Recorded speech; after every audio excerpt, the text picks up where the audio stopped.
and so I just kind of had the background in it and continued on. I mean, what sports? I played soccer for 8 years. Yeah, I mean, that's soccer too. So do you consider yourself a big sports fan? I do. And do you consider yourself being really knowledgeable about sports? I think that having a background in sports definitely helps. And so yes, I think I do. Are you like do you cover, or are you, do you like football and basketball and stuff too? I've gotten into a lot to football. I'm getting into slowly to basketball. Kind of started with soccer and went up. Yeah. So. Do you ever feel like you're not as knowledgeable as the guys that you work with? I feel like they think they know maybe more than me, but it may not always be the case. But I do find times when I go to them for advice. Do they treat you like you know less than them? Do you feel like it's kind of condescending? Other guys? Yeah. Or, No, I don't think that they treat me any differently. They know my background in sports, and I think that helps a lot. Right. so you're the sports editor, right, of the paper? I'm a sports editor. How long have you been the sports editor? I've been the sports editor for a year now.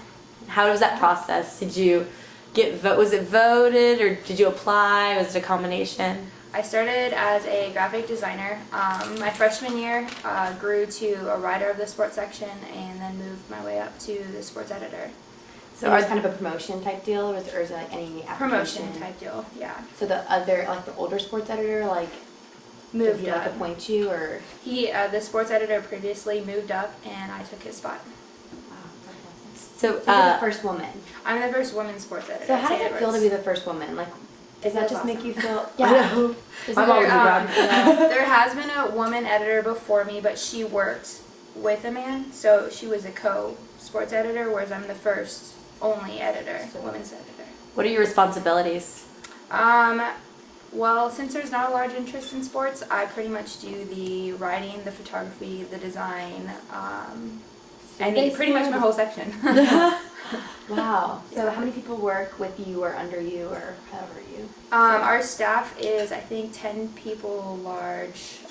There's 2 for each section except for mine. I am the only one, and 2 co-editor-in-chiefs. So you do all the work for the sports section? I do. So does that mean you get to choose everything that's in it, and you get exclusive, that's a lot of power. That's fun. That's a lot of work too. It's a lot of work. How many hours a week would you say that is? I work about 12 on the clock, but actually turns out to be 20. Yeah. We're going to sports games and Right. covering and talking to people. What do your friends, or your guy friends, or if you have a boyfriend, what do they, or any brothers, the guys in your life, what do they think about? They actually are really proud of me. They try to help me out as much as they can, and they think I'm actually doing a really good job. So you feel like they're proud, yeah. Yeah, I do think that they're proud. Because just with the people we've talked to, the women journalists, they do admit there is a difference when you're one. Do you interview the people on the sports teams and everything? Are you a sideline reporter? I usually talk to them after games. I don't go up to them right after the game, but yeah. Do you feel that as a woman you need to ask more of the emotional questions and not the actual game Or questions?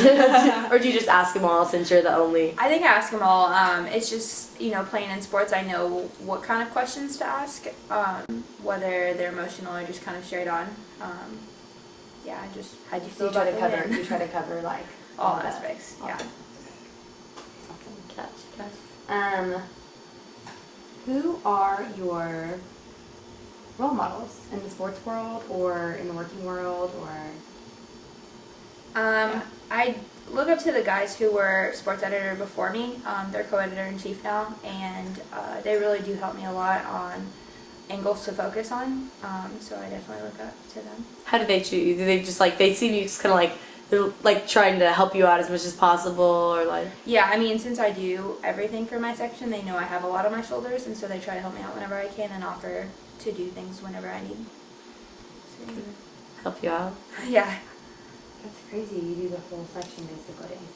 I do. It's intense. So has a male staff member or sports fan ever challenged you in any way, or has it been pretty easygoing? I think that I've been challenged in the way that we don't have a large interest of sports at St. Edward since we are a D2, mostly academic school. And so I've been challenged in the way to try to get readers to come to the sports section, and I've actually expanded it and made it the #1 read section on our website, which is crazy because our lack of sports interest, it's the #1 read section. So Wow, that's gotta make you feel excited. Pat on the back. Yeah. it does. It's a good What would you say accomplishment. has been your best experience as the sports editor? I think this past weekend is a good example. Our women's soccer team moved on, and I got to go to the game. I drove to the game in San Antonio to watch, and all of them came up to me after the game and was like, "Thank you so much for being here. Thank you for covering us. Like, we can't tell you how much we appreciate it." And it just kind of, I realized to the extent of like